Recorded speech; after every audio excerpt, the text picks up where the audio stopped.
ఈ గడియన ఈ యోని నుండి బయటపడాలి, మనుష్య యోని నుండి బయటపడాలి. ఈ గడియలో కాలం అనే యోని లోపలికి రావాలి. ఎక్కడి నుంచి పోతామో అక్కడి నుండి వస్తాం, మళ్ళీ మనం ఎక్కడి నుండి బయటపడతాం మళ్ళీ అక్కడనే లోపలికి పోతాం. మనుష్య యోని నుండి బయటకు వస్తాం, కాలం అనే యోని లోపలికి పోతాం.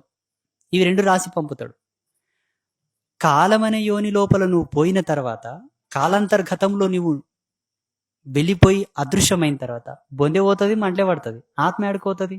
ముక్తిని ఇచ్చే కోణం లోపల గురువు అనేవాడు రెండు చూస్తాడు. ఈడు యవ్వనంలో పిడిపిడి కండలు పేమినున్నాక ఏం చేసిండు, ఎన్నోకలు ఆటలాడినని చూస్తాడు. ఇది గురువు యొక్క టెక్నిక్. నేనైతే చూస్తా, వేరే గురువుల గురించి నాకు తెలియదు. నేను చూస్తా, పేయి బలిసి చేస్తారు కొంతమంది. అబ్బో, మిమ్మల్ని అంత ఈజీగా అందా చేసుకోవడానికి లేదు ఈడ. ఆహాహా, ఓహో, మీకు ఎప్పుడు గ్రీన్ జెండా ఊపరా?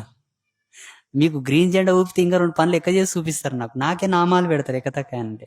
గురుదేవ ఇట్లా పెట్టుకున్నావు తప్పు, ఇట్లా దిద్దుకాంటారు ఎక్కతక్కాయనంటే. గురుదేవ నీ ఈ బట్ట బాగాలేదు, ఒక జీన్స్ ప్యాంట్ వేసుకొని ఇస్తారు. నాకే అంత చాతుర్యం ఉంటుంది మీ లోపల.